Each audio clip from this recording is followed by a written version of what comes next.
cosa que me haga sentir más frustrado que ver que sacan de contexto mis palabras. Creo que eso le pasa a cualquiera.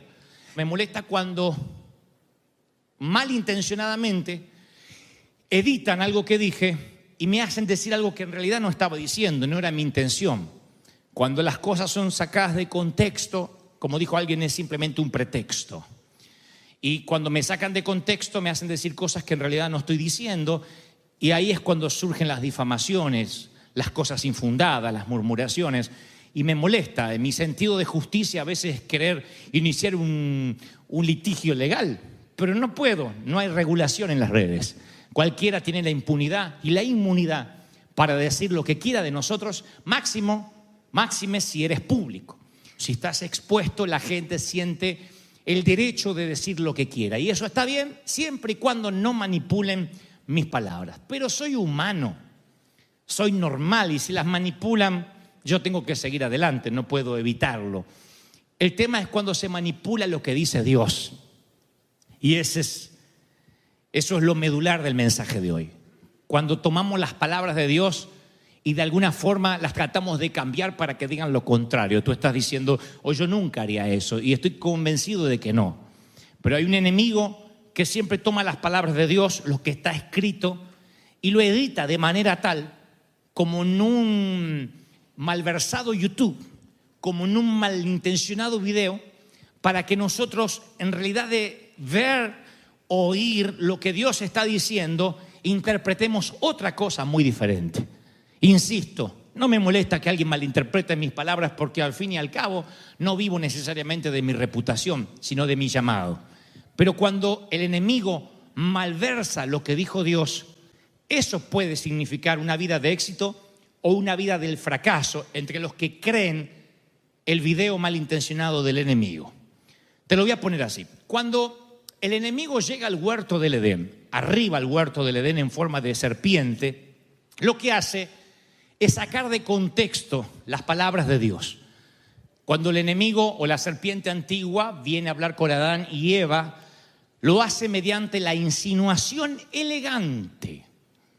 No se para o no se presenta ante Adán y Eva, o ante Eva en este caso puntual, y le dice, oye, lo que te dijo Dios no tienes que obedecerlo. Libremente tienes que hacer todo lo contrario a tu Creador, porque Eva misma hubiese rechazado una tentación tan abierta, tan explícita, tan procaz, tan directa. Y hoy estaríamos todos en el huerto del Edén celebrando y festejando. Hasta Adán habría visto con claridad los propósitos de la tentación y se habría alejado. En lugar de eso, Génesis 3:1 manifiesta con totalidad, describe con totalidad la sutileza del enemigo. La serpiente le hace una pregunta a Eva y dice, ¿es verdad que Dios le dijo que no comieran de ningún árbol del jardín? Es solo una pregunta. Tampoco le pongan a esto un sonido tétrico como hacen en Hollywood. Es verdad. No es el Grinch. Tiene que acercarse con una voz caballerosa. A la serpiente le encanta que converses con él. Y una vez que comience la conversación va a ser muy difícil cortar. Yo voy a demostrarte en los próximos minutos, aunque ustedes me miren con cara de yo soy santo y eso no me pasa, voy a demostrarle, como le demostré a todos los del servicio anterior, que todo mundo de lunes a sábado o de lunes a domingo habla más con el diablo que con Dios. Aunque nos jactemos de decir yo soy un hombre y una mujer de oración, 98% de tu tiempo y el mío solemos hablar con la serpiente. Tú dirías, si yo hablara con la serpiente me daría cuenta, pero lo que trato de decir es que él se disfraza como ángel de luz y viene de una manera tan sutil que no te das cuenta. Casi todas las decisiones de nuestra vida que nos llevan por un mal camino es por cómo respondimos a la pregunta, ¿es verdad que Dios te dijo? O sea, no es tanto lo que te diga la serpiente, el enemigo, sino lo que responda. ¿Es verdad que Dios te dijo? Como Satanás no puede hacer que niegues las promesas de Dios, ni podría bajo ningún efecto hacer que sean desmentidas, Entonces sutilmente las pone entre signos de interrogación. ¿Es verdad? ¿Es cierto que Dios te dijo que vas a tener favor para con los jueces, con migraciones, y un día vas a ser legal? ¿Es verdad que te vas a sanar de ese cáncer? ¿Es cierto que algún día te vas a casar? Porque mira que ya otro año más, diciembre. ¡Oh! Para el 1900 tendrías que haber estado casada y los días van... ¿Es verdad? O sea, él no te dice, muérete solterona. Él te dice, ¿es verdad? Es una pregunta con sutileza. ¿Es verdad que Dios te dijo? Y al sembrar esa duda de una manera tan taimada, tan sutil, después es muy difícil de detectar que esa duda se implantó en nosotros como un huevo de áspide, como un huevo de serpiente. Si logra Satanás meter su huevo, si logra meter, lo voy a hacer aún más patético, lo voy a hacer más explícito, como dijo un predicador, si él logra meter su simiente dentro de tu mente, esa simiente empezará a cobrar vida. Y lo hará a través de un vórtice, de una pequeña puerta llamada duda. ¿Es verdad que Dios te dijo? No dirá, Dios no te dijo. Él dirá, ¿es verdad? Y ahí lo que respondas, lo que le digas, determinará el resto de tu vida. Ahora, esto es lo primero que quiero destacar de esta historia del huerto del Edén. Cuando uno va a la historia original de Génesis, uno tiene que ver cuál fue la indicación original que Dios le hizo a Adán. El subconsciente colectivo nos ha hecho creer que Dios pone todos los árboles e inmediatamente después una prohibición. Ahí es cuando decimos, ¿para qué metió un árbol si sabía que íbamos a meter la pata? ¿Por qué pone un montón de árboles y después, tal como dijo la serpiente, no les deja comer de ninguno? Repito lo que dijo la serpiente. ¿Es verdad que Dios le dijo que no comieran de ningún árbol del jardín? Entonces yo cuando leo eso digo, wow, hay una discrepancia con lo que yo creía. Voy a las Escrituras y en Génesis 2:16 Dios dice esto: puedes comer de todos los árboles. Eso es libertad. No le dijo, no coman. No empieza el primer mandato de Dios hacia su creación con un no. Lo que Dios hace es abrir una nevera y dice, pueden comer todo lo que hay en la nevera, excepto este ice cream o este helado que hay en el freezer. Pero primero hay un montón de cosas de que sí pueden comer. Se los leeré tal cual Dios lo dijo. Pueden comer de todos los árboles del jardín, pero del árbol del conocimiento del bien y del mal no deberán comer. El día que coman, ciertamente morirán. Ahora yo veo una discrepancia enorme. Viene la serpiente y dice, ¿es verdad que Dios le dijo que de ningún árbol? Nunca Dios dijo ninguno. Dios dijo todos, menos uno. Esto muestra dos cosas. Primero, cómo opera Satanás y cómo opera Dios. Satanás lo que intenta es confundir nuestra mente respecto a las indicaciones de Dios. Confundirnos, no saber qué es lo que Dios quiere y qué es lo que Dios no quiere.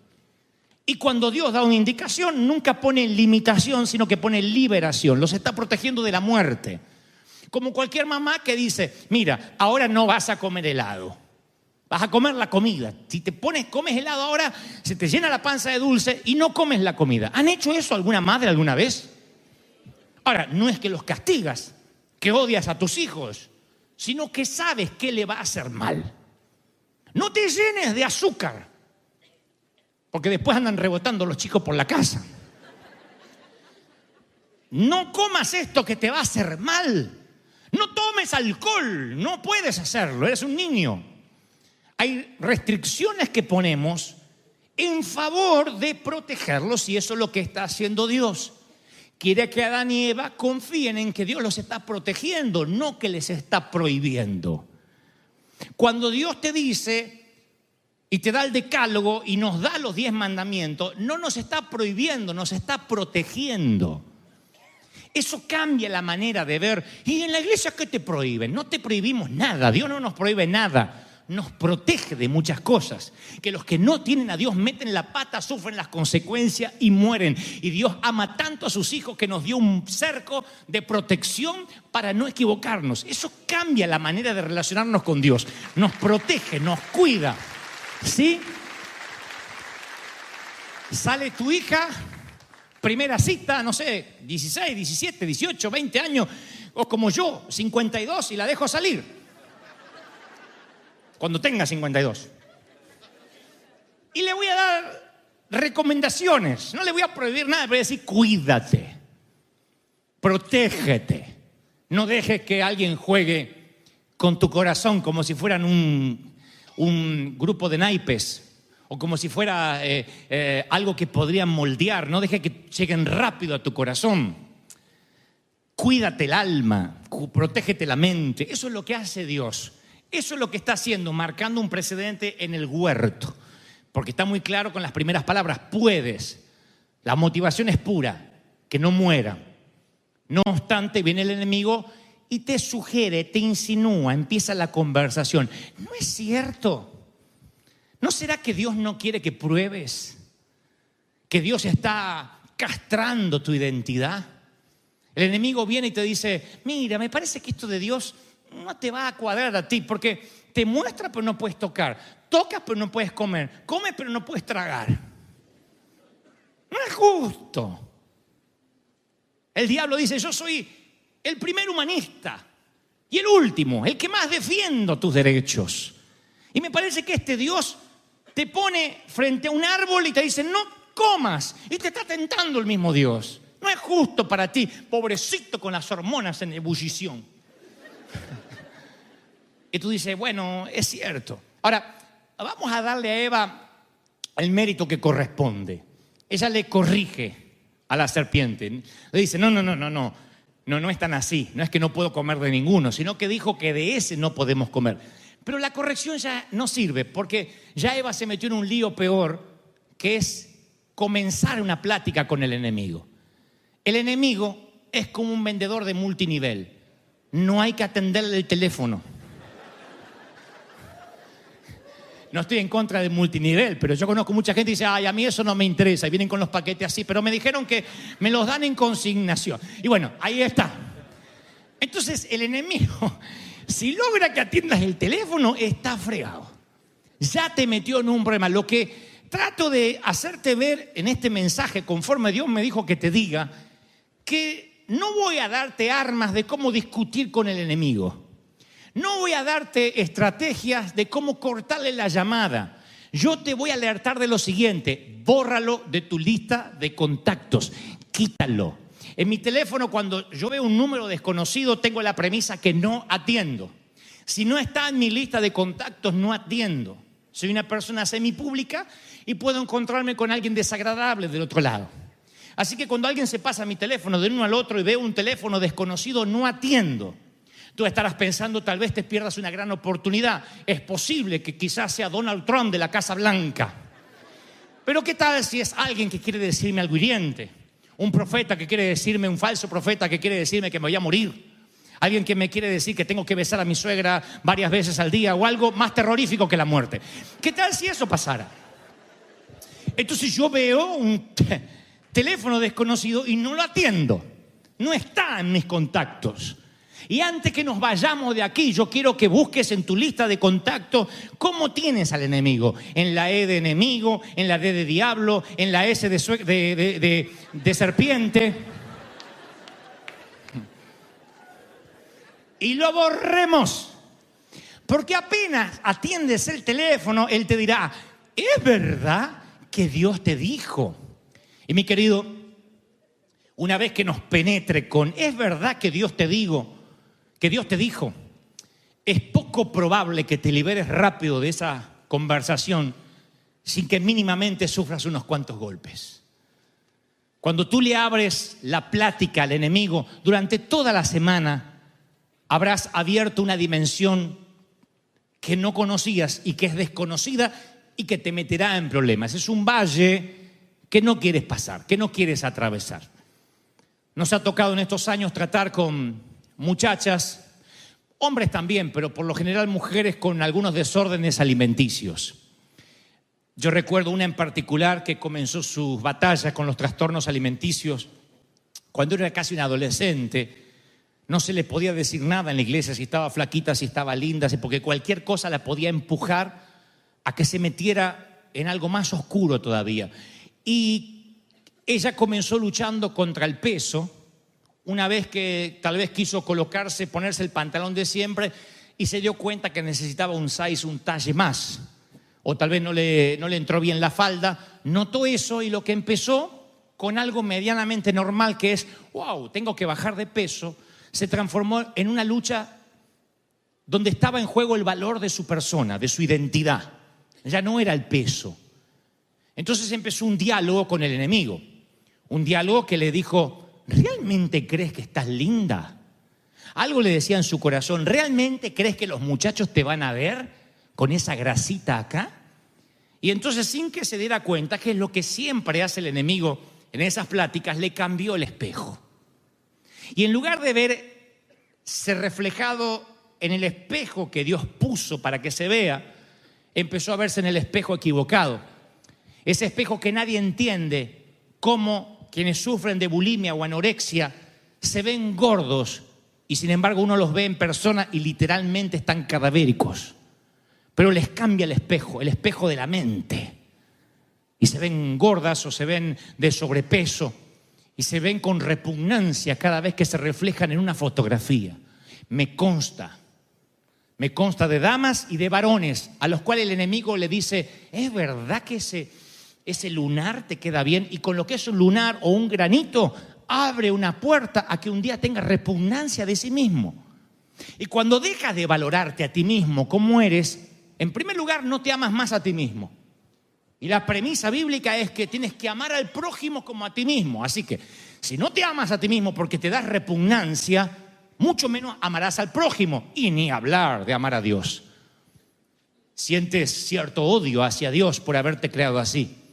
O flaca o gorda, con pocos senos o con poco trasero, o con cosas que sobren o que falten, lo que sea. Nunca se trata de estética. Siempre se trata de tu valor, de tu identidad como persona, que comenzó con una frase: ¿es verdad que te ven linda? No te dirá el enemigo fea, te dirá, ¿es verdad que eso te queda bien? ¿No será que por eso estás sola o estás solo? Y empieza un trabajo de identidad mental.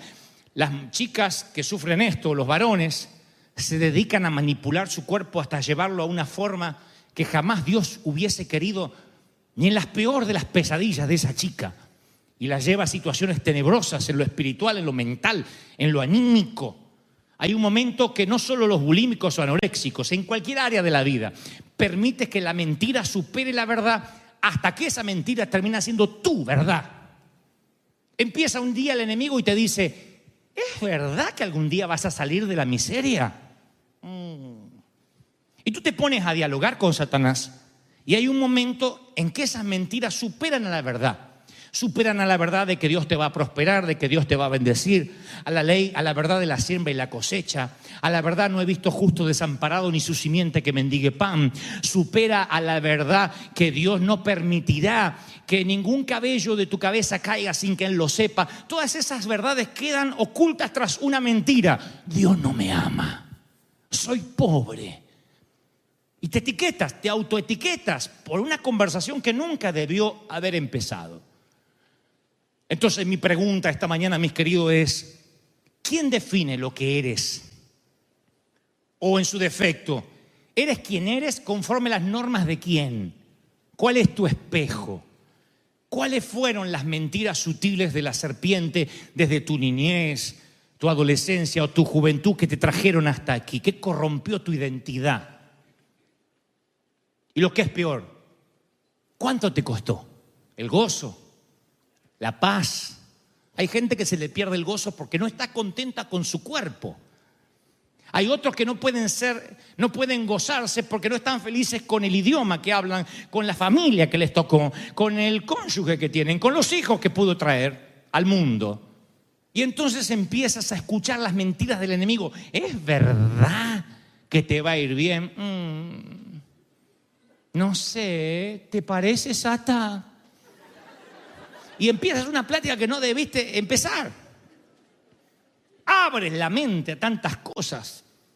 Y mi pregunta siempre es, ¿qué es lo que hace que oigamos más la voz del enemigo que la voz de Dios? La cosa es que no somos la excepción. Adán y Eva escuchan la voz, el diálogo ameno que les propone la serpiente. Y apenas comen del único árbol que no debieron comer, se dan cuenta que están desnudos. Y cuando están desnudos y se dan cuenta, se toman unas hojas para cubrir su desnudez, sus genitales, se meten detrás de un árbol. Y lo irónico es que se esconden del Dios que les instaló un mecanismo de rastreo. Porque cuando Dios los creó sabía dónde encontrarlos. Aparte, el huerto del Edén no es tan grande como para que se les pierdan a Dios. Un Dios que es omnisciente, todo lo sabe, omnipotente, todo lo puede. Un Dios que puede ubicar a cualquiera donde se encuentre. Dice la palabra, aunque te remontares hasta los cielos o hasta lo profundo del océano, hasta allí te encontrará Dios. No puedes ocultarte de Él. Entonces, ¿por qué el Señor camina por el huerto? Dice Génesis, y pregunta, Adán, ¿dónde estás? Dios no está necesitando información. Él conoce muy bien el jardín y sabe exactamente dónde está Adán.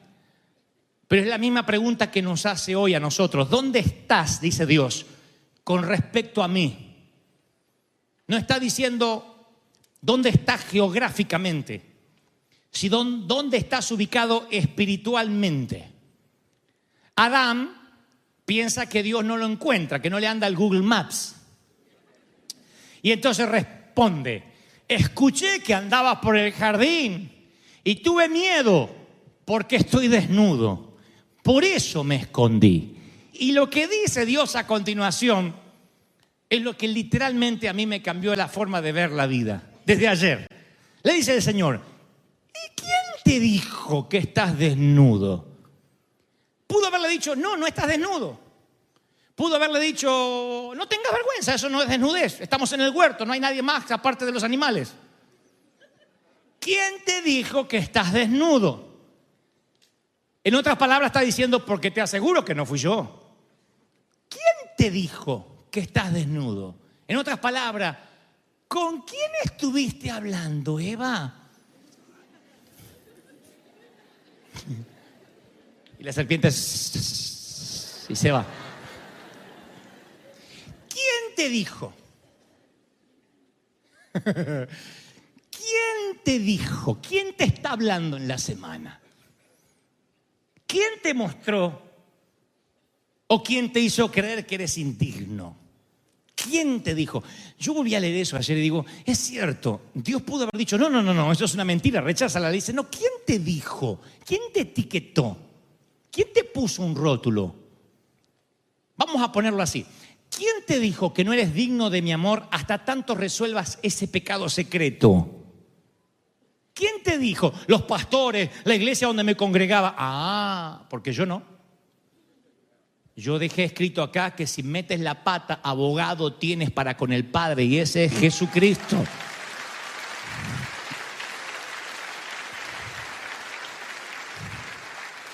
¿Quién te ha dicho que yo ya no te voy a perdonar ningún pecado? Porque ya te los perdoné en la cruz y como volviste a meter la pata, ahora me hartaste y te quiero liquidar. Yo no te condené, no estás hablando conmigo. ¿Quién te ha dicho que tu aspecto exterior no es la belleza convencional y no le vas a gustar a nadie? ¿Quién te ha dicho? Bueno, las revistas de moda, me comparo con la Kardashian y yo parece que salí de un tambo. ¿Quién te lo dijo? ¿Quién te lo dijo? ¿Quién? La revista de moda. Ah, porque yo no. Porque en las Escrituras dice que el corazón alegre hermosea el rostro y esa es la belleza que tiene que importarte.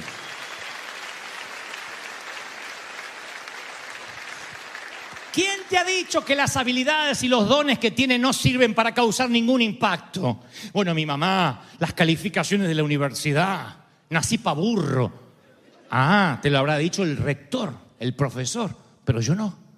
Porque las Escrituras dicen que yo tomo lo que no es para que sea y tomo los niños para avergonzar a los sabios. Y aunque nadie crea en ti, yo sí he puesto mi confianza en ti. ¿Quién te ha dicho que estás desnudo? ¿Quién te ha dicho que cuando hablas hartas?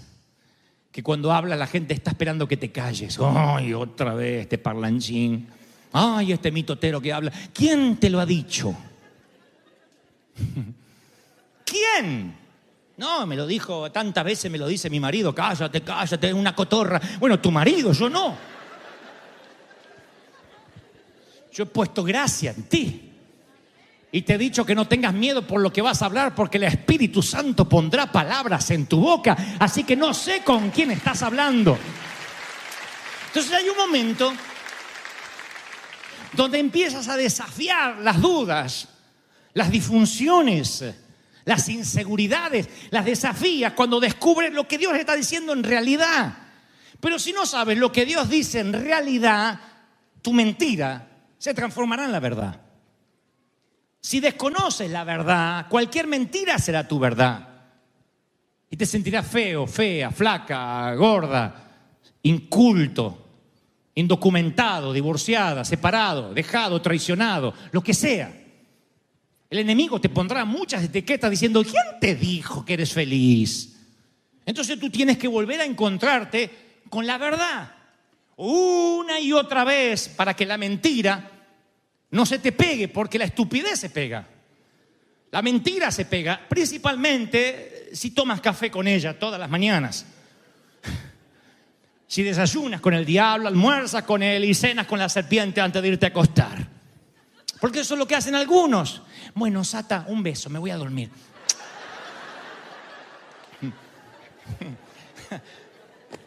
Miren,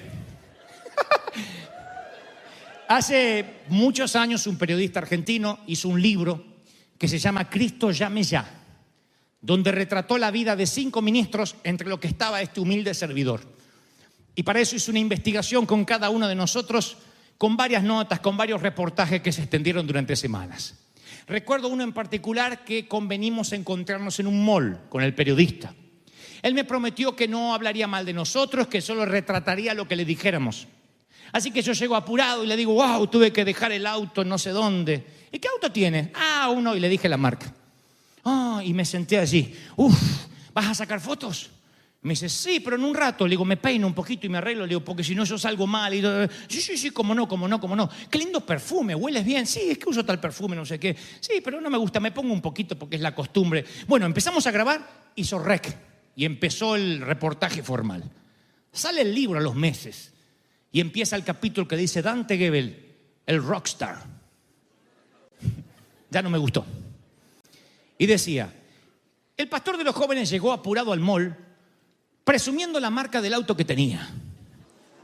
Inmediatamente alega tener un perfume francés muy caro y se arregla el cabello cada tanto diciendo, ¿me vas a sacar fotos? Como quien está pendiente locamente de su imagen. Alguien que es adicto a la apariencia empieza a hablar conmigo y yo noto que antes de encender el grabador el tipo está muy nervioso. Y yo dije, todo eso pasó, pero no estaba grabando el desgraciado.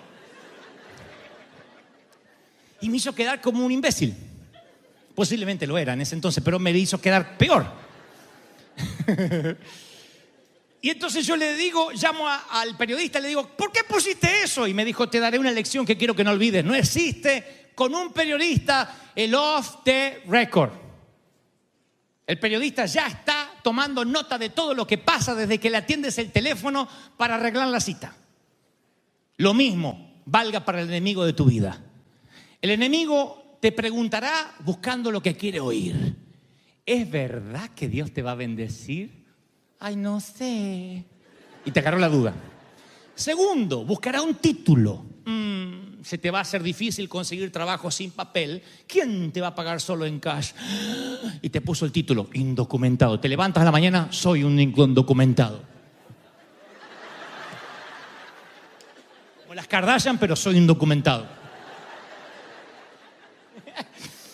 Y lo tercero, no existe el off the record. No hay un momento donde dices, Satanás no me escuchará. Todo lo que hablas, él lo escucha. Tienes que cuidar tus palabras. Él no puede saber lo que piensas. No es omnisciente, pero puede oírte. Puede leer tu lenguaje corporal. Puede ver tus movimientos. No existe el off the record. Por eso Jesús dijo, miren que Él anda como león rugiente buscando a quien devorar. ¿Eso significa que vives en constante peligro? Claro que no. Significa que Él está esperando que te descuides solo un momento. Él solo necesita un minuto de distracción. Solo un minuto de tu distracción y que digas, ay, no sé lo que dijo Dios. Con tan solo dudes, abres un vórtice a un panorama que no quieres vivir. Como un mal periodista o un periodista malintencionado, porque hay de los buenos. Él está buscando su título y no existe el off the record. Él quiere que cada palabra que digas en algún momento tenga peso. Así que si permites que Él diga lo que Él cree que tú eres, vas a vivir una mentira en lugar de la verdad. Cada vez que la serpiente viene a tentarte, lo único que te va a sostener es el escrito está. Y mientras te mantengas firme en tu posición, nunca vas a permitir que la mentira te penetre. Si te dejas llevar por tus insinuaciones, olvidarás la verdad. El enemigo lo único que busca es que dudes de tu identidad. Cuando Jesús va al desierto, se le aparece el enemigo. Toda la tentación que sufre Jesús es respecto a su identidad. Si eres el Hijo de Dios, ordena estas piedras que se conviertan en pan. He escuchado a predicadores decir, ahí el enemigo jugaba con el hambre que tenía Jesús como humano, de hacerse una buena torta de jamón de la piedra. ¡No! La tentación estaba antes que la torta de jamón probable o la piedra. Era, si eres el Hijo de Dios. Si eres el Hijo de Dios, arrójate del pináculo más alto y como dice la palabra en los Salmos, enviará a los ángeles para que te sostengan. Si eres el Hijo de Dios. ¿Se dan cuenta?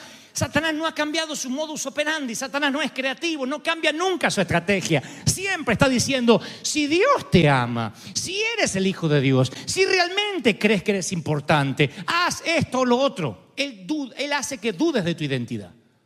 Si dudas de quién eres en el Señor, desconoces lo que dicen las Escrituras respecto a ti.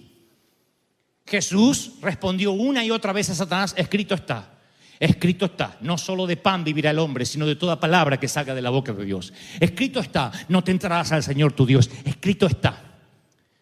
Tú dirás, bueno, entiendo lo que tratas de decirme, Dante, me voy a meter en un seminario bíblico y me aprenderé de memoria lo que escrito está. No, porque tú puedes aprenderte de memoria lo que escrito está y desconocer lo que escrito está para ti. ¿Quién eres tú respecto a lo que está escrito? O sea, antes de que Jesús fuera al desierto, ocurre un incidente o un evento, que Jesús se va a bautizar al Jordán y desciende el Espíritu Santo en forma de paloma y Dios desde los cielos dice, este es mi Hijo y estoy muy complacido de Él. Cristo graba esas palabras y se va al desierto. ¿Quién puede ceder ante la tentación de la serpiente cuando en tus oídos resuena, eres mi hijo y estoy contento contigo, me caes bien? ¡Aleluya! Entonces, el poder de la defensa no lo hacía el hecho de que Cristo conociera la palabra, sino quién era Él en esa palabra. Este es mi hijo y estoy contento con Él. Creo que eso es lo que te está faltando a ti y a mí. Recordar a diario quiénes somos. Porque el enemigo es muy raro que diga, ¿es verdad que Cristo murió en la cruz? Tú le dirías, claro, solo lee los evangelios. Él no te dirá algo así, él te dirá, ¿es verdad que murió en la cruz por ti?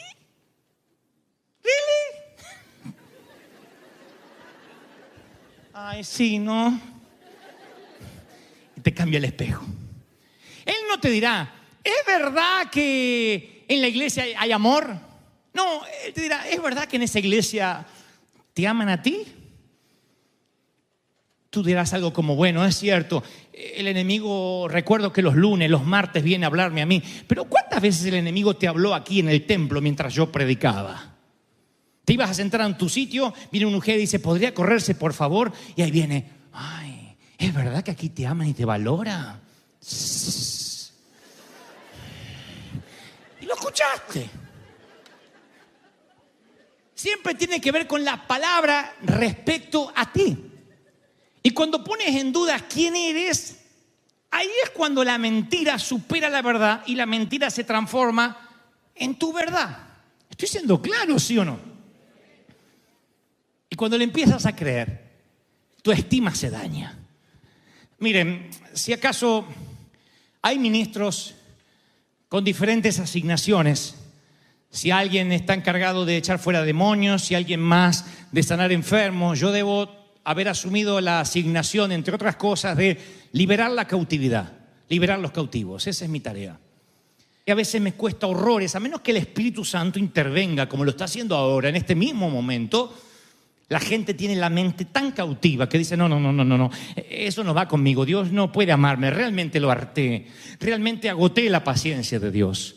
Es que has escuchado demasiado al enemigo, y el enemigo a veces se disfraza de pastor, a veces se disfraza de hermano en Cristo, se disfraza de cuñado, de suegra, de yerno, se disfraza de hijo, de esposo, y te dice una frase que te hace dudar de quién eres en Cristo.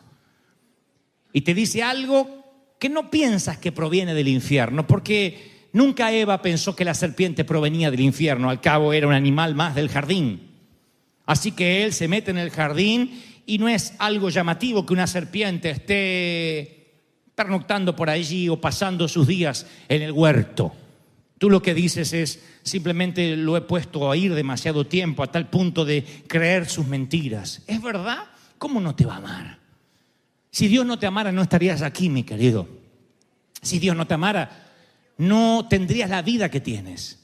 Si Dios no te amara, no habrías salido de montes y escalas tenebrosas por las que has tenido que atravesar. Si Dios no te amara, no estarías respirando hoy. Yo te digo lo que te digo cada domingo, no tienes idea cómo Dios te ama. No tienes ideas cómo Dios te ama. Te ama, te ama, te ama, te ama. No lo estás creyendo. Te ama, te ama, te ama, te ama. Más de lo que nunca jamás hubieses imaginado. ¿Están contentos? ¿Los creen de verdad? Díganme amén. Saben, yo les conté una vez, y voy a culminar con esto, que mi gran temor era que el Señor me borrara del libro de la vida. Y vaya que hice méritos para eso. Más de una vez dije, wow, me borró. Entonces pedía perdón al Señor y trataba de desoír la voz del enemigo, pero luego el enemigo venía y me decía, oh Dante, el Señor definitivamente ahora te borró, no te molestes en que te vuelva a escribir otra vez. Y hay un momento en que esa mentira se transformó en la verdad y me aparté del Señor y dejé de ir a la iglesia. Y pasé los pocos peores años de mi vida pensando que yo era eso que el enemigo me había dicho. Y yo no me perdonaría nunca si algún día ustedes perdieran años de su vida, o lo que es peor, la vida eterna con Cristo, a causa de que yo no te dije esto. Yo no te estoy diciendo que sigas pecando y que Dios se alegrará por eso. Lo que te estoy diciendo es que no hay nada que puedas hacer que logre que Él te ame menos. No hay nada que pueda hacer que logres que Él te deje de costado. Dios no terminó contigo. Dios no dijo que haya terminado contigo y haya culminado la obra. Eso será cuando estés cara a cara con Él. Dios sigue trabajando contigo. Hazme un favor, hazte un favor. Borra de la lista de contactos al enemigo. Quítalo de ahí. Cuando veas el número desconocido, no atiendas. No lo escuches más. Grábate estas palabras. Si no lo conoces, no lo oyes. Si no lo oyes, no le creerás. Si no le crees, sabrás quién eres en el Señor. Y nadie te moverá de ahí. Escrito está que yo soy linaje escogido, real sacerdocio, pueblo adquirido por Dios, nación santa. ¿Están conmigo, sí o no? ¡Aleluya! Hoy le dije en el servicio anterior, antes de culminar, recordando un juego de cuando éramos niños. Era la manera de decidir a la suerte quién iba a la cama de arriba y quién iba a la cama de abajo, quién se comía la porción más grande de flan, quién se escondería y quién buscaría a los escondidos en un juego, quién sería el que corría adelante, quién sería el que corría detrás, quién usaba primero la bicicleta, quién se bañaba primero cuando había un solo baño y una sola regadera. Había una forma de decidir lo que era piedra, papel y tijera. ¿Lo recuerdan?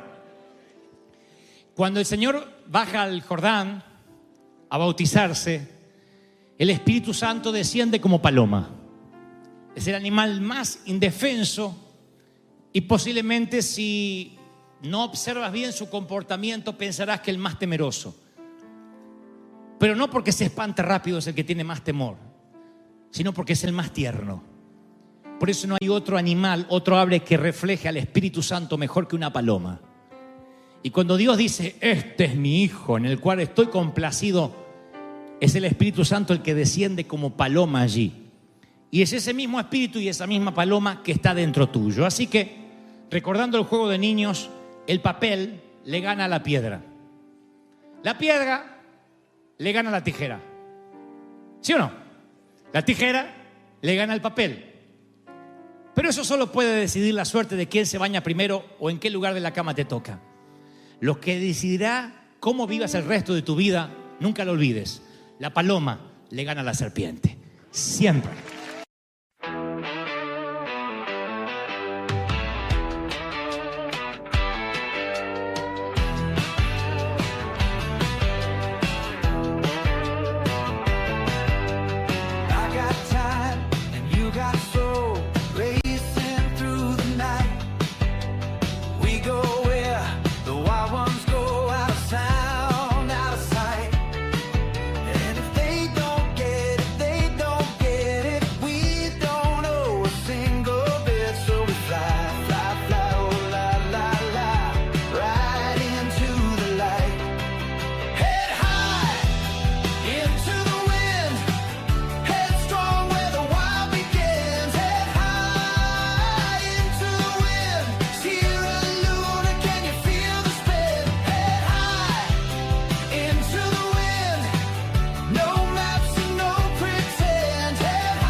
...6 kilómetros cuadrados de tierra al extremo de África, del sur de África.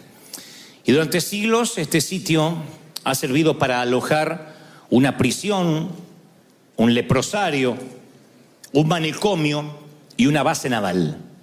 4 cosas interesantes. La base naval, el manicomio, el leprosario, pero es la prisión la que hizo célebre a esta isla perdida en algún lugar del mundo.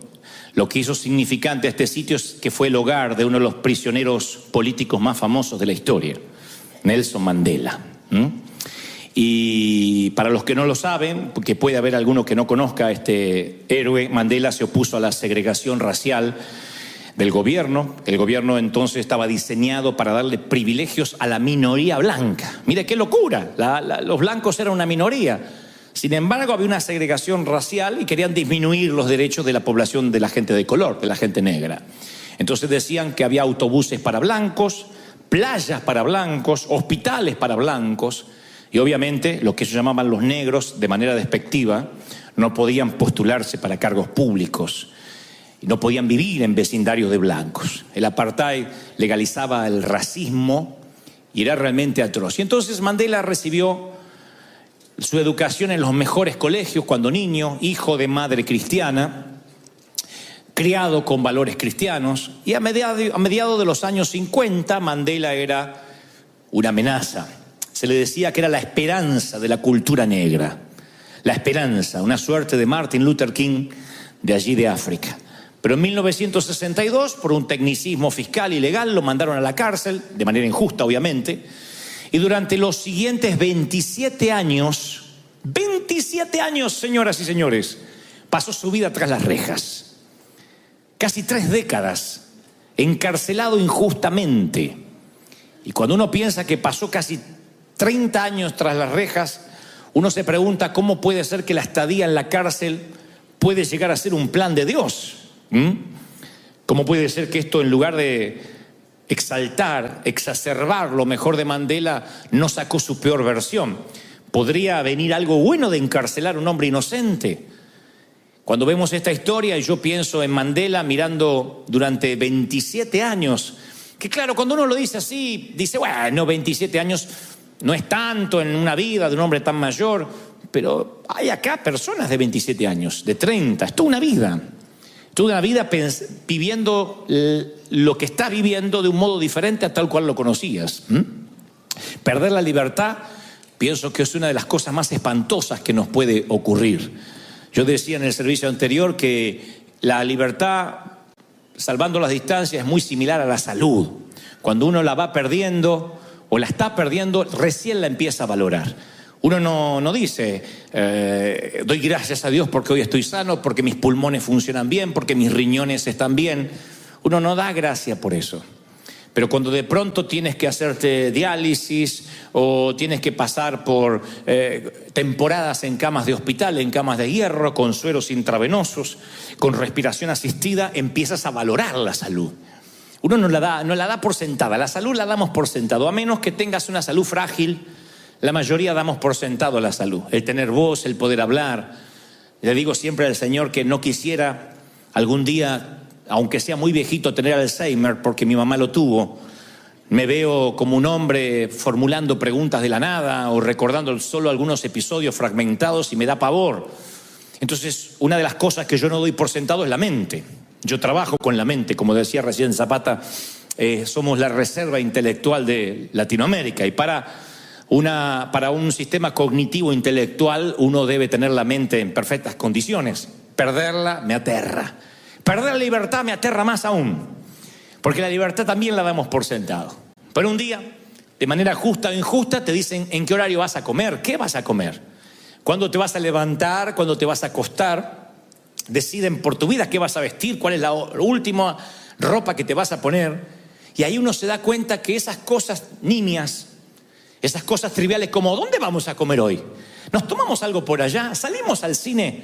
Son lujos que no vas a volver a tener si te privan de la libertad. Mandela tuvo que aprender a convivir con esa soledad, con el infortunio de estar entre rejas por 27 años. Pero la pregunta es, ¿podría haber una estrategia mayor del creador detrás de una temporada tras las rejas? Mi pregunta es, sin esa prisión, sin esas casi 3 décadas, ¿se habría forjado este líder intelectual, refinado, cultivado? Cuando yo veo todo el mosaico de la vida de Mandela, cuando yo veo toda su vida de una manera en perspectiva, yo digo, es indudable que ese sufrimiento fue parte de su formación, de su carácter. Si el maestro estaba obrando algo extraordinario en Mandela y para eso permite que este caballero pierda su libertad tras las rejas, a mí me lleva a otra pregunta, casi por carácter transitivo, es, ¿no será que este también puede ser un modus operandi de Dios para muchos de nosotros?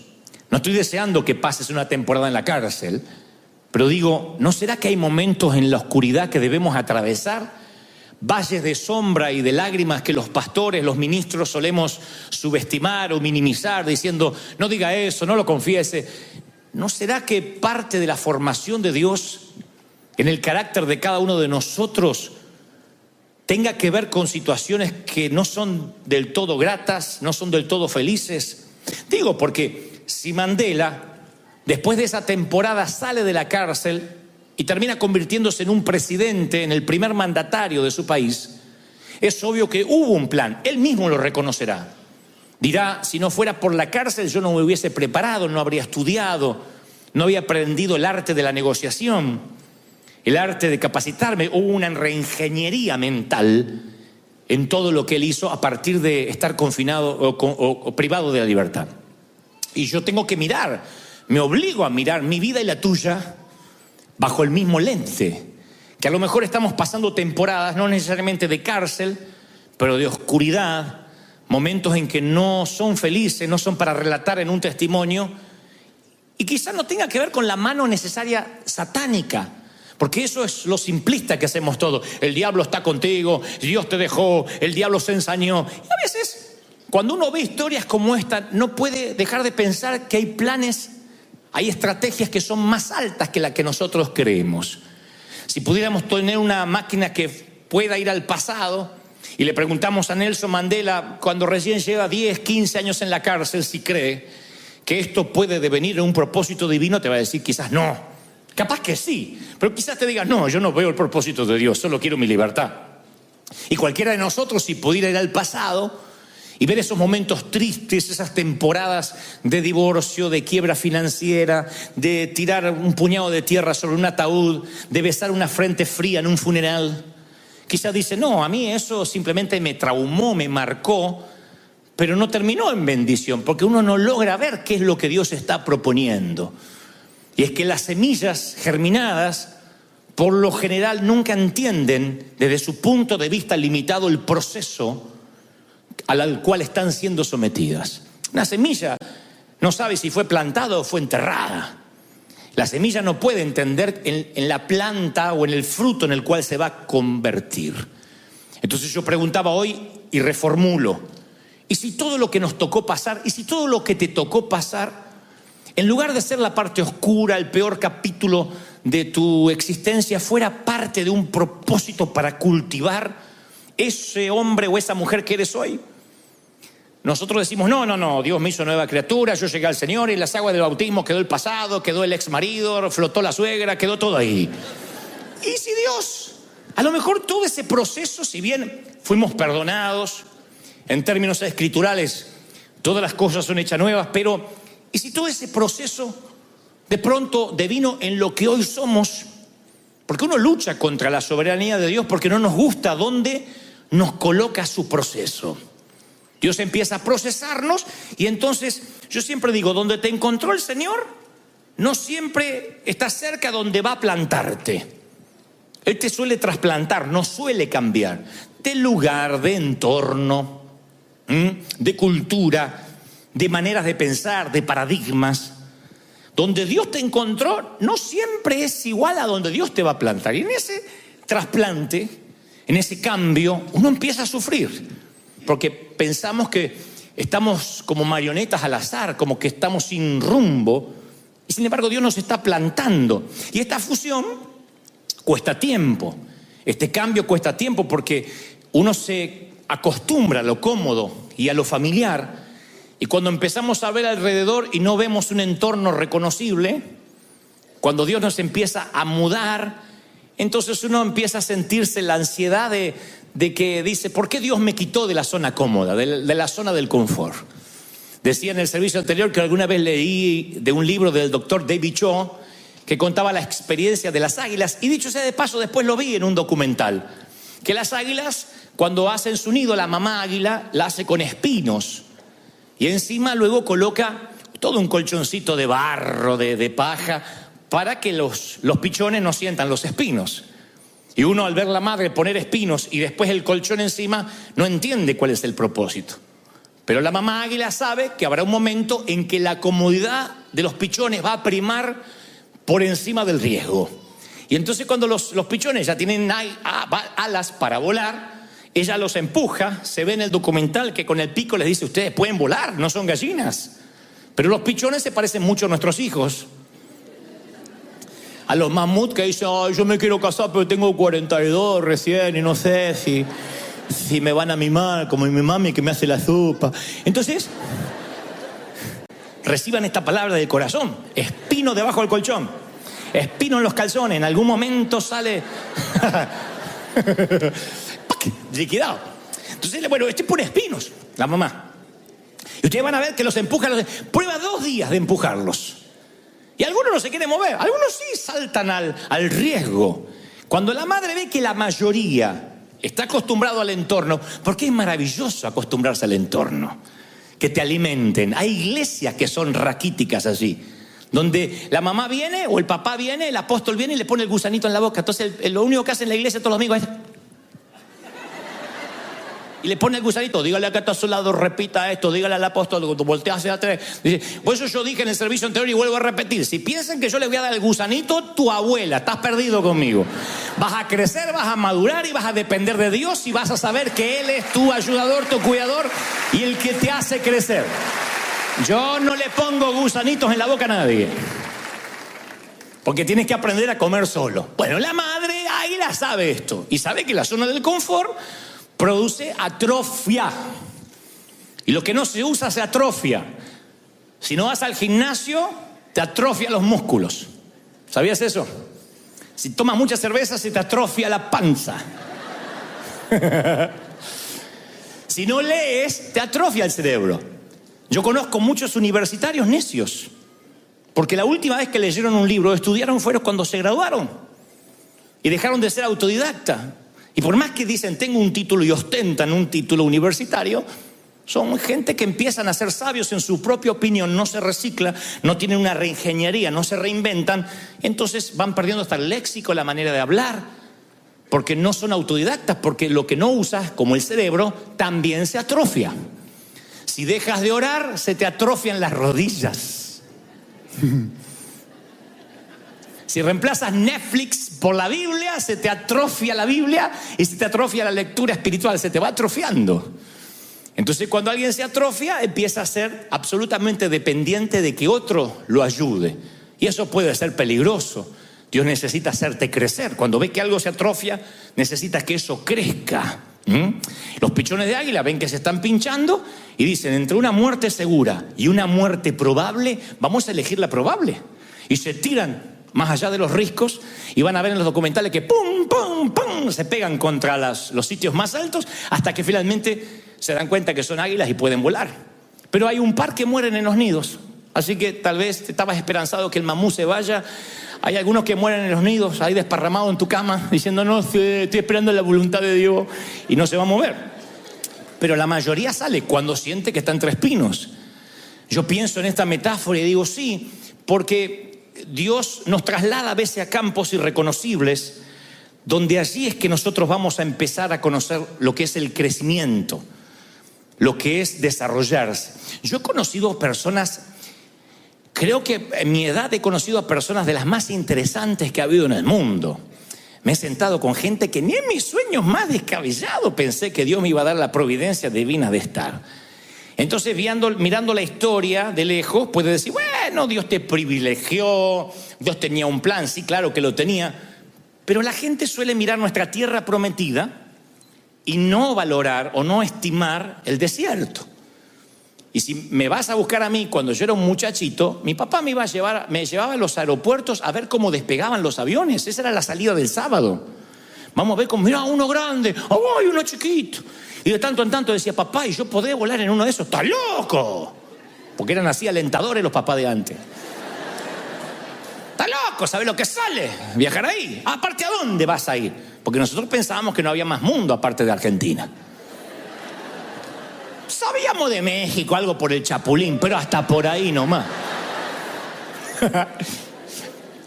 Pero no sabíamos que había otro mundo. Y me acuerdo de esos tiempos donde yo estaba convencido de que mi vida iba a quedar así. Y si también usas la misma máquina del tiempo para ir a ver a Mandela cuando joven, o en la cárcel, para irme a verme a mí cuando niño, te hubiese dicho, no, estoy con zapatos despegados, heredando los pantalones de mis hermanos. ¿Cómo voy a pensar que Dios puede tener un plan? Yo hubiese estado convencido que yo no estaba plantado, que yo estaba enterrado. Y ni en mis más descabellados sueños yo hubiese imaginado vivir lo que Dios me ha permitido vivir. Claro, porque la semilla de quien yo era no podía comprender el fruto que daría o la planta en la que Dios quería que yo me convirtiera. Entonces no me desperté una mañana y fui la persona que tú ves hoy. Nada fue de casualidad, nada fue suerte. Todo tiene que ver con proceso, con cultivo, con tiempo, como tu vida. Porque a veces pensamos, bueno, aquel porque es más conocido, el otro, pero todos pagamos un precio por ser quienes somos, ¿o no? Todos aquí tienen una historia triste para contar, ¿o no? ¿Quién dice, no, mi vida fue de cuento, a mí mi vida la produjo Disney? ¿Quién? Todos tienen una historia triste que contar. Todos dicen, wow, yo tengo una temporada en el hospital, yo tuve temporadas en el panteón, yo pasé por divorcios, por crisis. Lo que pasa es que las iglesias nos volvemos demasiado higiénicos, hacemos de la Biblia una Biblia aséptica, la higienizamos demasiado para decir, no, hay que vivir en victoria, está todo bien, y nos ponemos caretas. Pero todos vivimos crisis, momentos difíciles. Lo que pasa es que en el proceso de la cuna a la tumba perdemos la autenticidad. Pero si pudiéramos realmente ser auténticos, todos pagamos un precio para estar donde estamos. Y pagaste un precio para tener hijos, pagaste un precio para no tenerlos, pagaste un precio por estar solo, pagaste un precio por estar casado. Y ese precio, ese costo, lo asumes como algo natural, pero tiene que ver con una línea, una línea de tiempo, tiene que ver con una línea de relato. O sea, tu vida no son una serie de cuentos cortos que no tienen conexión. Es una línea, es un relato. Dios sabe dónde ibas a pasar, dónde te ibas a criar, por una soberana razón, porque quería que crecieras. Lo que pasa es que Él no nos muestra los planos, y eso es lo que nos pone mal.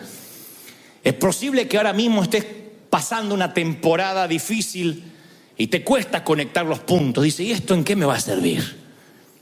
Cuando teníamos nosotros que compartir la misma fruta, una mandarina para 4 hermanos, y me decías, ¿con esto vas a aprender algo? Yo decía, ¿qué voy a aprender con esto? Nada.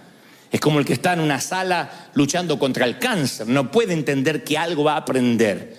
Pero después, cuando somos enredaderas fuertes y miramos hacia atrás, nos damos cuenta que lo que parecían ser accidentes, infortunios, es lo que nos forjó al ser el hombre que hoy somos, la mujer que somos. Es como que Dios sentaba bases y después volcó el concreto para empezar la construcción. Pero uno no se daba cuenta.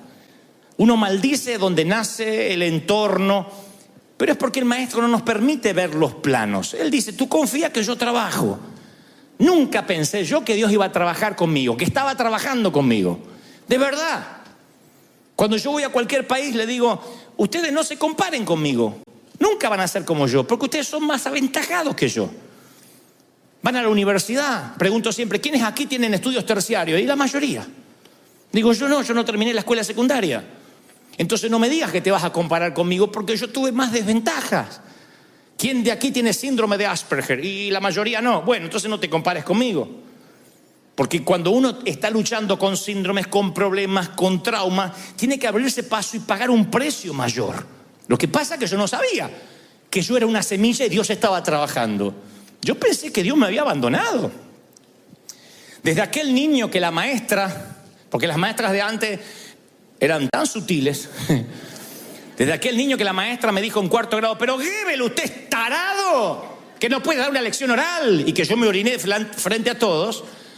Desde aquel niño, y en ese entonces no era que ibas a tu casa y decías, la maestra me llamó tarado, y la mamá quería incendiar el colegio. Eran tiempos que la mamá apoyaba a la maestra. La maestra me pegó, algo habrá hecho. Fin de la charla.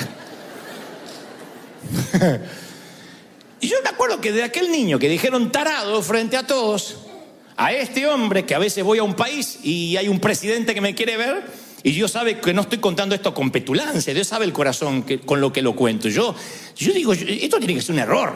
Y Dios me muestra que no, que hubo un proceso en el medio, que hubo un trato para mi carácter, para pararme, para enfrentar la vida. Un líder, alguien con carácter, no nace de la noche a la mañana. Cuesta 30 años un éxito de la noche a la mañana. Las 10.000 horas de vuelos se adquieren ¿cómo? Volando. Nadie puede ser un piloto con 10.000 horas de vuelo sin haber volado. Entonces ese desierto nos va capacitando, como a nosotros como iglesia. Cuando éramos un grupo de dependientes de los anglos, no hubiésemos nunca haber podido comprar este lugar. Pero Dios nos metió en un proceso, que afortunadamente no fueron 40 años, pero un proceso de desierto. Moisés saca toda la muchachada de Israel, de Egipto. Esos muchachos eran esclavos. Si uno va a ver las leyes de salubridad que Dios les dio, hasta dio leyes de higiene, de cómo tenían que bañarse, cómo tenían que higienizarse las mujeres, porque eran animalitos, eran esclavos, sin dignidad, sin futuro. ¿Cómo Dios iba a hacerles conquistar la tierra prometida tan rápido en 3 meses, que dice que lo que se presume en meses hubiesen llegado a Canaán? Pero lo estuvo dando vueltas por el desierto en un proceso que si tú fueras a preguntarle, ¿van a alguna parte? Te diría, no, yo ya vi ese médano 10 veces. Para mí que Moisés no está en su juicio cabal. Pero cómo Dios transforma esclavos en soldados sin pasarlos por el crisol. Los transforma de la misma manera que transforma a Mandela. 27 años en la prisión en la isla Robben, para que sea ese hombre que después el mundo conoció. Lo que pasa es que cuando uno está en el proceso no sabe que está haciendo historia. Yo siempre digo que la vida es un trayecto de 3 días. El día de la cruz, el día que uno está en la tumba, muerto, y el día de la resurrección. El día 1 uno lo reconoce, el día 3 también. El día 2 uno nunca sabe que lo está viviendo. Cuando estás muerto y te cierran la piedra, uno no se da cuenta que es parte de un relato. Uno dice, ya está, me morí, se terminó. Me divorcié, me separé, me dejaron. Vino la suegra a vivir conmigo. Uno dice, es mi muerte para siempre. Uno no sabe que está en un relato. Pero Dios dice, confía que yo estoy trabajando. Y hay momentos que Dios ve que nos empezamos a atrofiar. Los creyentes nos atrofiamos. Los ministros nos atrofiamos. Empezamos a repetirnos a nosotros mismos. Dejamos de crecer. Y cuando uno deja de crecer, Dios tiene que enviar nutrientes para que crezcamos. Él sabe que a través de la muerte viene la vida, entonces el labrador tiene que mandar fertilizante. Por eso yo le puse a este mensaje un título para que no te lo olvides. Es un título teológico para que sepan cómo se ponen títulos intelectuales. Estiércol para crecer.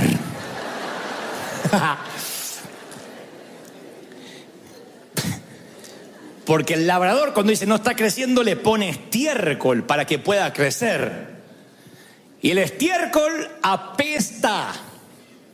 Es maloliente, no hay estiércol francés. No. Pero ese estiércol es porque cuando hay comodidad y hay ciclos de estancamiento, él interrumpe nuestra conveniencia, nuestra comodidad, y dice, hay algo que se está atrofiando y necesita crecer. Tengo base bíblica. En la parábola sobre la higuera, que no daba fruto por 3 años, dice la Biblia que el dueño de la viña buscó fruto durante 3 largos años y nunca había fruto. Y al no encontrar ningún fruto, le ordena a su jardinero, a su labrador, le dice, mira, cortame este árbol que no sirve. Y noten esto, porque esto está en las Escrituras, tiene un significado, no es una mera anécdota o una metáfora, simplemente por ponerla. El labrador dice, Señor, déjela todavía este año. 3 años la habían esperado. Déjela este año hasta que yo cabe alrededor de ella. Y ahí se nos escapa el detalle. Y la abone. ¿Saben lo que es el abono? Estiércol, fertilizante. Y si diere fruto, bien. Y si no, la cortamos. Lucas 13:8. El abono tiene nitrógeno, fósforo y potasio. Y la única manera en que crezca es cuando empiezas a oler mal. Cuando la vida se pone densa. Cuando la vida se pone cloacal y notas un aumento en la cantidad de estiércol, de problemas, tienes que prestar mucha atención. No tienes que decir, ay, ¿qué me pasó ahora? significa que hay un plan de Dios, algo que tienes que saber que es parte de una temporada. Salomón divide la vida en 28 temporadas. Sin embargo, pareciera que los predicadores nos olvidamos del tiempo de llorar, del tiempo de arrancar. Hay tiempo de celebrar y parece que no, esto es de menos nivel. Y es como que editamos, censuramos lo que dijo Salomón, como cuando censuramos que dijo: en el mundo tendréis aflicción, como cuando censuramos que para ambos constructores de casas vienen las tormentas, para el que edifica sobre la roca y el que edifica sobre la arena. Es como que censuramos esas partes porque no, hay que darle victoria a la gente, repita conmigo, pero están ahí.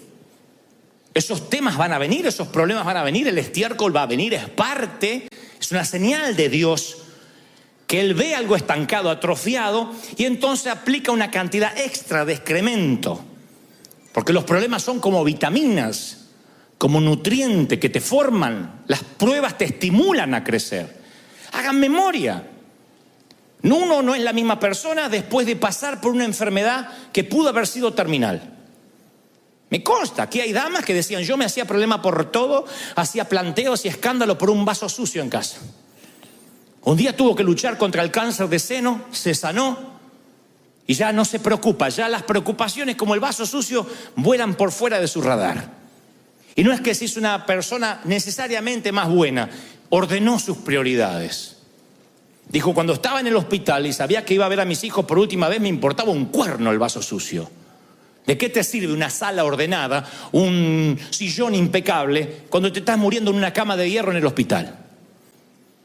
Se ordenan las prioridades cuando de pronto el excremento te hace valorar lo que antes no valorabas. Mandela diría: nunca yo habría sido un autodidacta, alguien que leyó, alguien que se preparó, si no hubiese pasado por esas etapas de la cárcel, esas etapas de soledad, de la segregación aún dentro de la prisión. Entonces hay cosas que nos tienen que pasar para que nuestro carácter empiece a formarse.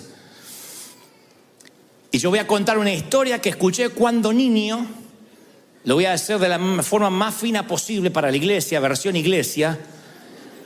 Que un pajarito, sus compañeros migraron para el Ecuador y él se quedó en las zonas frías de Alaska. Y entonces, como se olvidó de emigrar, el invierno lo tomó de sorpresa. Intentando volar, sus alas congelaron y el pajarito cayó a tierra completamente congelado. Consciente, pero congelado. Cuando estaba tirado en el piso, dijo: ¿qué otra cosa peor me pudiera pasar? Y una vaca que estaba pastando y rumiando. Pasó y hizo plop. Defecó encima del pajarito. Y ahora el pajarito dijo: sí, estoy fregado. Lo congelado me lo aguantaba, pero esto es perder la dignidad. Y en medio del olor, de pronto se da cuenta que el excremento no es tan malo. Porque el excremento, por su tibieza, descongela el pajarito.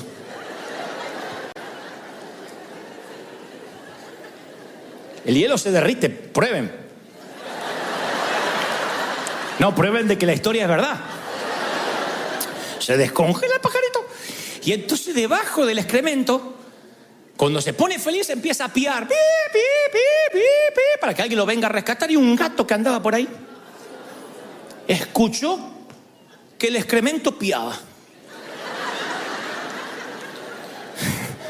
Se acerca y con las patitas empieza a quitar lo feo, lo horrible, lo apestoso, y el pajarito dice: por fin alguien que me va a ayudar a salir de esto. Cuando el gato ve que es un pajarito, se lo come. Moraleja proverbial: no todo el que te defeca es tu enemigo y no todo el que te saca de ahí es tu amigo. ¿Eh?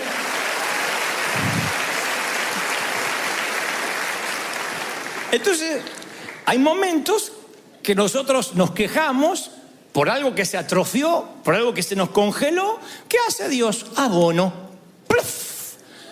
Pasa la vaca de la vida y cae sobre ti. Y si te empiezas a quejar o a piar, lo más probable es que salgas de ahí antes de tiempo y corra riesgo tu vida, literalmente. Porque uno tiene que pasar por el proceso del abono, del fertilizante. Es una señal de que hay áreas que deben ser tratadas. Ahora, yo sé que preguntas, y vamos, ¿cómo puede ser de Dios que yo todavía esté enfermo? Es injusto. ¿Cómo puede haber sabiduría en que yo siga con el cáncer propagado en el cuerpo? Otros dicen, vivo pagando el mínimo de la tarjeta todos los meses, me están comiendo los intereses y me dices que hay un propósito divino. ¿Estás diciéndome que perdiera mi trabajo con todo lo que hice yo por esa compañía? ¿Puede que Dios esté manejando los hilos detrás? ¿No es más lineal, más fácil decir, lo malo es Satanás, lo lindo de Dios? Me enfermé, Satanás. Y aunque escrituralmente Dios no es el dueño de la enfermedad, ni te la envía, podemos ir a cientos de ejemplos donde Dios levanta el vallado, como en la vida de Job, donde va a comenzar un proceso porque Dios lo determinó. Tú dices, me estás diciendo que aquella relación que yo tanto anhelaba o quería se terminó o no pudo ser, ¿también tiene que ver con Dios? Sí. ¿Por qué Dios lo permite? Bueno, si tuviste pensamientos como estos, no estás solo. Muchas veces yo estuve en ese laberinto mental de decir, lo que me está ocurriendo no puede ser orquestado, mínimamente permitido por Dios. Hasta que me di cuenta de que algo estaba creciendo en mi vida, que algo estaba Dios procesando en mi vida. Los primeros 7 años de mi vida, mamá no me pudo alzar, porque ella, desde que yo nací, junto con su gestación, estaba el cáncer. Que durante mucho tiempo, durante casi los 9 meses, ella, por lo menos 7 de los 9 meses, estuvo tentada a abortarme, porque era lo que los médicos recomendaban. Y tuvo una corazonada de que me tenía que tener, como sea. Así que los primeros 7 años yo los viví en soledad, primero en la cuna. Papá tampoco era cariñoso porque vivía borracho. Y yo digo, no estoy haciendo una apología a la soledad, al desdén, pero digo, ¿y si yo hubiese sido un nene bien? Si yo hubiese sido esos nenes que dicen, ¡ma, quiero iPad! ¡Ah, no anda el Wi-Fi! Ay, mamá, ay, toma, hijo, Wi-Fi, no te traumes.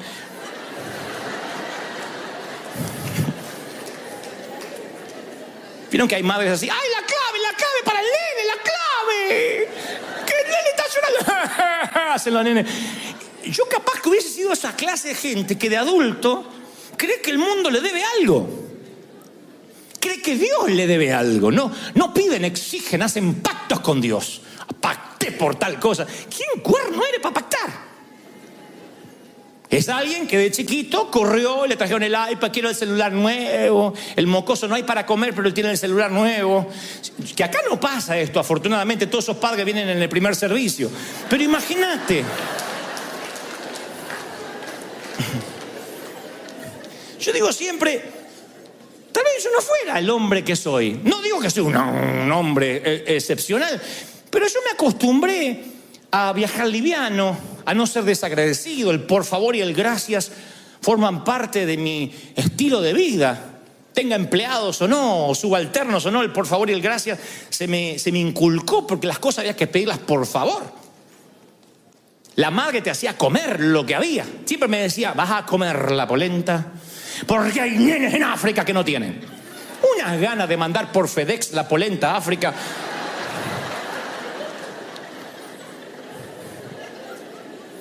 ¿Sus madres eran así? ¿Eran escatológicas para contestar? ¿Qué hay para comer? ¡Caca! ¿Eran así? ¿O la mía era?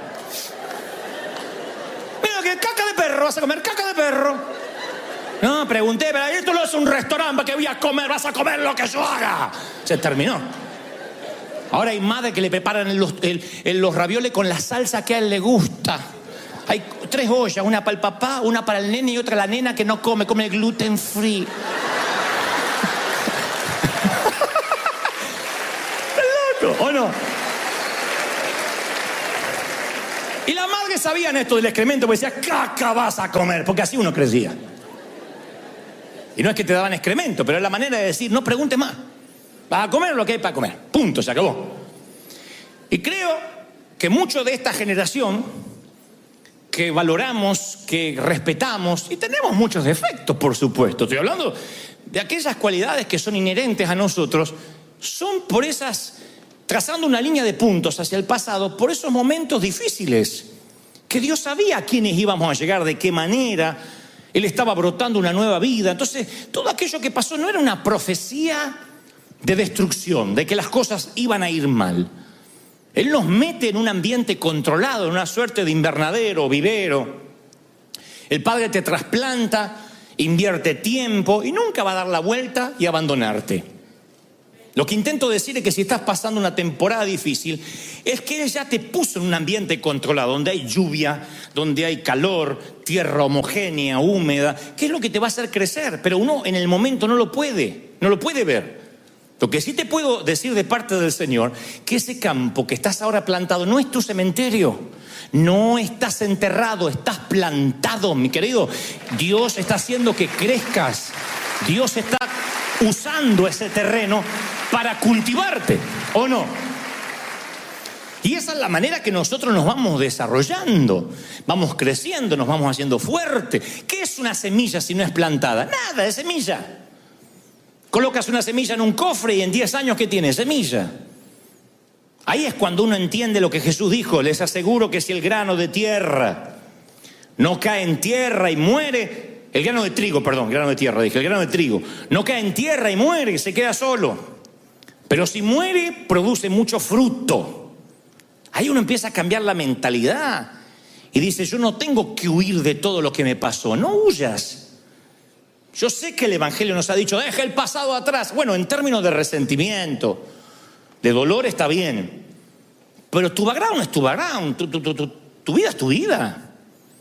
Este hombre, esta mujer que eres, fue aquel niño de carencias, de hogares, de falta de cariño, de falta de abrazo. Por alguna razón Dios te mantuvo en un ambiente controlado para que seas esta persona. Y no estoy redimiendo tu dolor, no estoy diciendo, bueno, no importa el dolor, o en su defecto minimizándolo. Yo sé que hay mujeres aquí que fueron abusadas cuando niñas y no hay manera de vestir eso con un cuento. Porque cuando te roban lo más preciado que tiene, que es la inocencia, te cambian la vida tal como la conocías. Así que no te estoy diciendo agradece que fuiste abusada, porque sería una falacia, una locura de mi parte. Lo que digo es que aún así había un ambiente controlado. Pero ¿por qué Dios lo permitió? No puedo decir por qué permitió Dios 27 años de cárcel de Mandela. Porque hay cosas que pasan. Yo sé que hay nutrientes que tienen que ver con nuestra formación. Y todo sirve. Todo. Dios es un Dios que recicla. Dios es un Dios que no tira nada. Dios es un Dios que dice, yo voy a usar aún las malas experiencias del pasado para que en tu presente seas canal de bendición, para que sepas cómo ayudar, cómo bendecir. ¿O no? Para que entiendas. Mira si no pudiéramos nosotros entender la pobreza, no ayudaríamos. Entender lo que es el hambre, uno ayuda. Pero no sé si uno puede entender el hambre si nació en el Palacio de Buckingham. No sé si yo hubiese nacido en Beverly Hills y entendería la necesidad y hablaría como hablo. Yo siempre decía, porque estuve muchos años sentado del otro lado del mostrador, en términos metafóricos. Y yo siempre decía, ¿por qué los predicadores en algún momento predican para otros predicadores?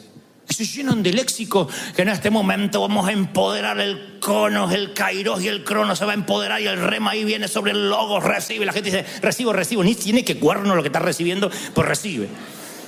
Yo digo, yo no me tengo que olvidar que la gente tiene vidas reales. A nosotros, Dios nos llama a trabajar para Él y uno se empieza a olvidar que la gente tiene vidas reales. Con deudas, con cuentas, con parientes, con comadre, con renta, con acreedores. Entonces esa vida real es el proceso real de Dios. Es la gente viviendo vidas reales. Son los ingredientes. Entonces no somos unas marionetas en manos del azar. Nuestra vida es una historia elaborada de principio a fin. No es una correlación de cuentos cortos sin conexión. Bueno, el tiempo que me divorcié, el tiempo que me volví a casar, el tiempo que me despidieron. No. Toda la vida es lineal, tiene un sentido. Los colapsos nerviosos, los malos jefes, las separaciones matrimoniales, las oportunidades perdidas, las sociedades equívocas, las movidas que no tenías que haber hecho. Son ingredientes que juntos hacen una comida digna para poner en la mesa. Esta comida. Pero los ingredientes en sí mismos no todos son ricos. Hay ingredientes que, mientras que preparo la comida, me como una aceituna. Pero ¿quién dice, sírveme un plato de pimienta? ¿Quién? Por muy mexicano macho que sea. ¿Quién dice, hoy me voy a comer un plato de orégano? Nadie. Porque son ingredientes. Y el ingrediente en sí mismo uno no le encuentra sentido. ¿Cómo le vas a encontrar sentido a la temporada de la diálisis? Del diálisis o de la quimioterapia, de la metástasis que avanza. ¿Cómo le va a encontrar un sentido a eso? Y yo no estoy magnificando o glorificando la enfermedad. Lo que trato de decir es que yo estoy seguro que son ingredientes para enseñarte algo, para que ayudes, para que bendigas, para que entiendas. Hay un propósito en tu tropiezo. Hasta en tu tropiezo hay un propósito. Porque algunos viven maldiciendo a la ex, diciendo, ¿para qué me metí con esa loca? Si yo podía volver el tiempo atrás, es la loca esa, ni la escuchaba, o ese desgraciado. Pero en ese tropiezo que hoy alberga un remordimiento en nuestro corazón, Dios dice, no, yo lo voy a redimir. Tiene que ver con parte de tu vida. Tú no serías, a lo mejor en este matrimonio que estás ahora, no valorarías el amor como lo valore, los detalles, si no hubieses pasado por allá. Amén, dijo una, ¿viste? Dios bendiga a ese marido feliz que les lleva la comida, la cama y todo seguramente. Son cosas que uno empieza a valorar a partir de malos incidentes, de malas situaciones que uno dice, aprendí. Uno dice, me equivoqué porque yo metí a este en un círculo íntimo cuando debió estar en el círculo de afuera. Porque yo mismo di demasiada confianza. Porque confié, porque no probé el carácter, como dice Pablo, que primero sean sometidos a prueba. Yo tenía que haber visto cómo ese caballero reaccionaba cuando el hotel está cubierto y no tiene dónde dormir. Yo tenía que haberlo visto cuando la maleta se retrasa, a ver cómo reacciona. Yo tenía que haberlo visto reaccionar ante situaciones cotidianas y ahí haber probado su carácter para después no entregarle una responsabilidad más grande y darme cuenta que tenía un carácter putrefacto. Pero uno no prueba. Entonces, ¿qué uno dice? Aprendí, no me pasa más. Habrá alguien acá que dice, esto no me pasa más. Y bueno, y ese es el excremento, ese es el estiércol. Cuando estás un tiempo, yo estoy seguro que si el pajarito de la historia sobrevivió, dice, no levanto el pico más. Uno aprende. Dios no te lleva a esas situaciones para dejarte en un callejón sin salida. Yo he aprendido a valorar las relaciones fallidas, las oportunidades perdidas, el dinero desperdiciado, las decisiones imprudentes. Y no estoy diciendo, hago cualquier cosa, total, después se va a condonar o redimir. No, pero me toca entender que esto que te ha pasado en la vida tiene un propósito. Todo, tu niñez, tu infancia, los sueños no mueren. En tu ADN está el poder de la resurrección, porque esa misma tierra que crees que te enterró es la que te va a ayudar a subir, te va a ayudar a subir otra vez, a reingeniería, a comenzar una nueva reingeniería, a reinventarte, a crecer. Alguien tiene que decir amén. Vas a crecer. Todo sirve. Lo bueno, lo malo, lo mediocre, todo sirve. Y eso es lo maravilloso de la vida. Pero cuando uno está rindiendo el examen, uno cree que es arbitrario, que tenemos un Dios parcial, injusto. Y cuando pasamos esas situaciones nos empezamos a doler. Yo a veces le digo a personas, agradece por el tiempo que has pasado en el valle de sombra y de muerte, porque puedes escribir sobre ellos. Yo no creo en nadie que me diga, como dije hace unos domingos atrás, quiero que Dios me use en cosas grandes y no tenga heridas que exhibir. Que no lo hayan criticado, que no lo hayan dilapidado, porque este es un ambiente muy hostil, porque el pueblo evangélico es uno de los pocos ejércitos que remata a sus heridos. Que encontrarás muy pocas iglesias que son hospitales del alma. La mayoría son museos de santos y en cuanto ven que fallas, ¡bum!, te liquida a otro lado porque apestas. Entonces tienes que estar preparado, no solo para el enemigo que está delante, sino para el propio entorno. ¿Dónde se aprende eso? En la universidad de la vida. Si uno quiere no enfermarse del ébola, tiene que darse una pequeña dosis de ébola. Eso es la vacuna. Te dan una pequeña dosis de aquello que quieres combatir Y ahí generas el anticuerpo, ya tiene el ébola tu cuerpo. Lo que pasa es que no nos dicen que eso son las vacunas. Decimos, nos dieron algo contra la gripe. No, te inyectaron gripe. ¿No lo sabían?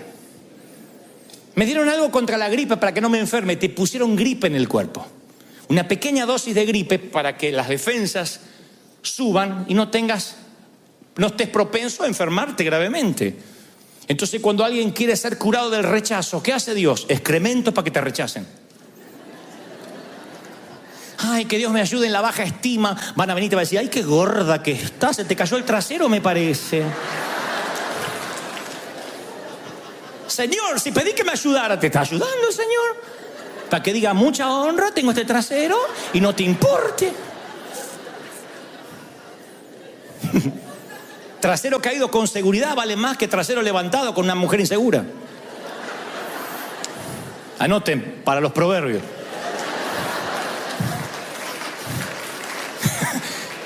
Fue rápido, alguno no entendió qué dijo. No importa.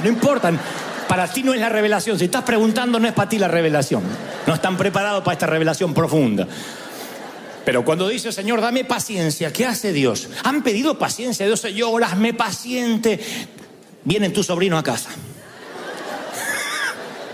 Hazme paciente, ayúdame, Señor, porque quiero ser paciente y que mi carácter... Y viene la suegra, buena. Dios lo manda, no Satanás, y lo que pediste. Dosis de ébola.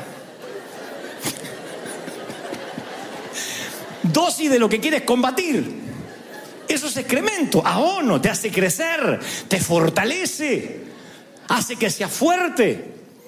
Y Dios se lo toma tan en serio. Yo me tengo que cuidar mucho lo que predico, porque Dios parece que puso un ángel asignado y que le dijo, vos escuchás lo que dice y de todo lo que dice que lo viva.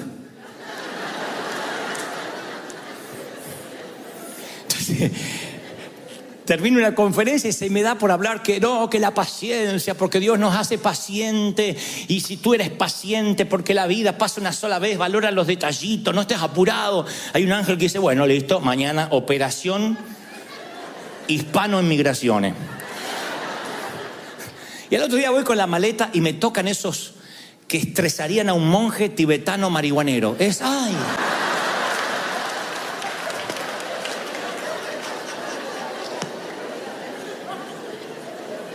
¿Qué lleva, señor, en la cartera? La computadora. ¿Ah? ¿La podemos revisar? Sí. Sáquese el cinturón. Ya me lo saqué. Bueno, puede volver a pasar con una paz y el avión que se está yendo. Digo, ¿de verdad tengo cara de narco? ¿De verdad? ¿De verdad? Abra la computadora, ¿la puede prender? Y cuando la voy a prender dice, espéreme, y se va a hablar a otro lado así con una paz. Yo digo, Señor, ¿por qué? ¿De verdad moriste en la cruz por ella? ¿De verdad?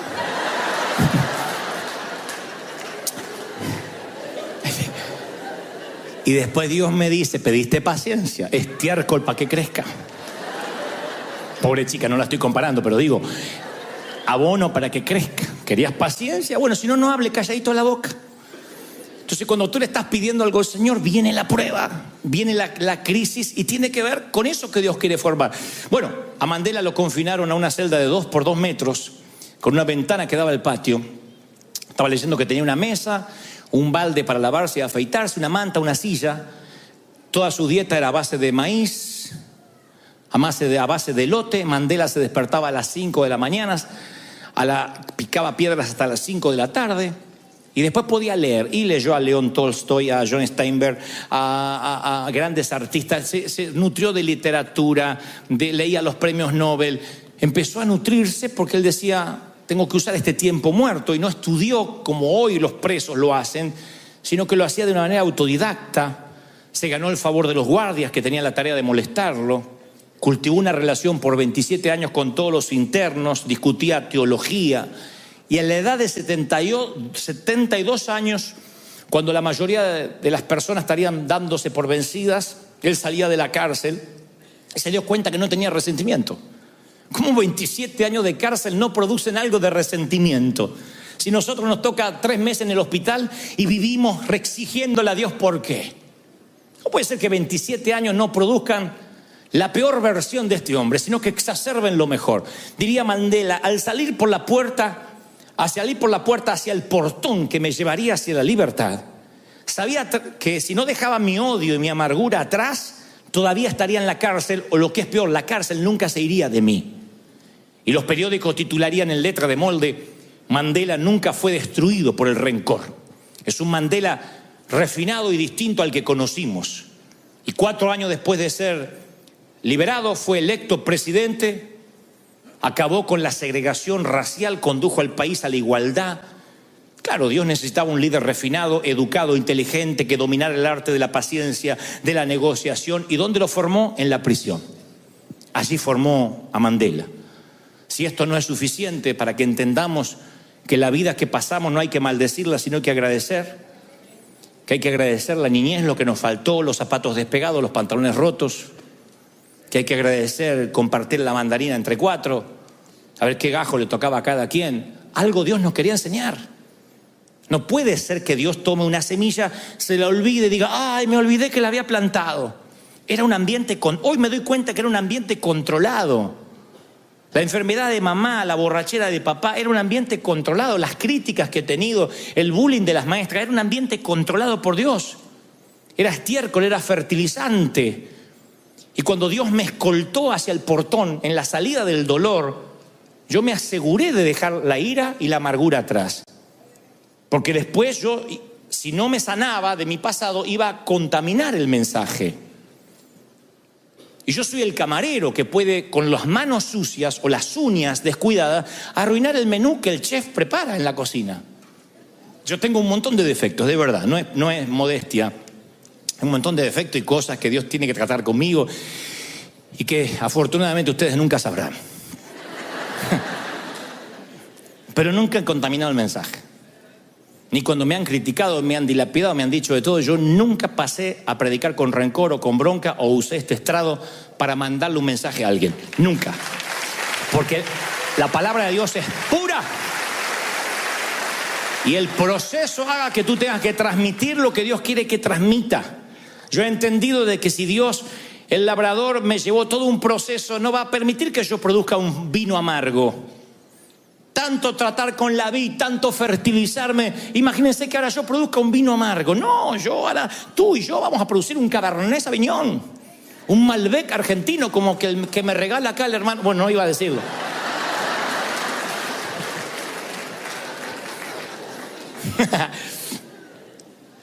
Y ese vino es producido por el labrador, por la siembra, por la cosecha, por el abono, por los surcos que se abren. Mi querido, yo no estoy diciendo que te vayas hoy pensando: bueno, entonces redimo mi dolor. No, pero yo quiero que cierres la etapa del dolor con agradecimiento. Eso es lo que quiero que hagas hoy. Que bendigas el tiempo del divorcio. Yo sé que fueron momentos amargos de la corte y que cualquier pastor te dirá: deje eso atrás, ya está. Pero si no le pusiste un moño y lo cerraste, eso te va a seguir toda la vida. Y va a afectar tu pareja. Y va a afectar a tus hijos, los vas a contaminar, los vas a pervertir. Recuerden que pervertir a los hijos es desviar del uso natural. Y pervertirlos es ensuciarlos, que tu padre que me abandonó, que tu padre es un sinvergüenza, que andaba con las mujeres. Por hacer eso es porque no cerraste una etapa. Dios te permitió eso por alguna razón. Dios permitió el cementerio, Dios permitió la enfermedad. Hay razones. Yo estuve un día detenido, no 27 años, un día, injustamente. Fue las peores 24 horas de mi vida. Pero yo digo, si yo no hubiese estado detenido ese día, yo todavía sería un gerente de ventas. Un simple gerente de ventas ganando una fortuna. Sería tan pobre que lo único que tendría es dinero. Y Dios dijo: no, a este tipo lo tengo que procesar. ¡Pac! Y me procesó. Era la manera en que yo tenía que entender que Él quería ponerme abono. Y ese abono olió espantoso. Un día me quise escapar del Señor. De adolescente me escapé, dije: no me encuentran más. Me fui a vivir, le dije a mi papá: ni te voy a decir dónde estoy, para que si te vienen a preguntar no sepas. Y me escapé. Tenía un departamentito chiquitito y de pronto me estoy bañando así, me resbalo en la bañera, ¡pac!, me pego en la columna contra la bañera. El dolor, y yo supe que me había quebrado, porque el dolor se me puso blanco todo, se me puso blanco, perdí. Y entonces, así como estaba, que no me pude ni envolver en la toalla. Quiten la imagen mental ahora, pero se lo... Tampoco había mucho para ver, pero bueno. Salí arrastrado hasta el balcón y grité. Y me desmayé. Lo siguiente, estaba en una ambulancia. Y cuando estaba ahí en el hospital, lejos de mi familia, lejos de todo, yo supe que Dios me estaba enviando estiércol para que creciera. Si no, yo iba a ser el típico tipo que escapa de todo, que huye. Y Dios quería ser un hombre de mí que enfrente. Y entonces Dios me dijo, vas a tener que aprender. Al que ama, disciplina. Cerco de espinos, Gomer. Dios te empieza a cerrar. La historia de Oseas y Gomer es que Dios lleva a la mujer que vuelve a sus antiguos amantes, la cerca para que regrese otra vez a su esposo. Dios va a usar los métodos que tenga que utilizar para que tú regreses a casa, a sus brazos, para que vuelvas a creer. Entonces yo no quiero que maldigas más tu pasado, que agradezcas. Naciste en Guatemala, en El Salvador, en Colombia, en Dominicana, en una zona de cordones de emergencia. Agradece, por eso eres esa clase de persona. Por eso valoras, por eso no tiras comida. Por eso no eres el típico nene de mamá que quiere que le lleven el gusanito en la boca. Porque te criaste, te forjaste al hombre, a lo macho, como una mujer, como una dama.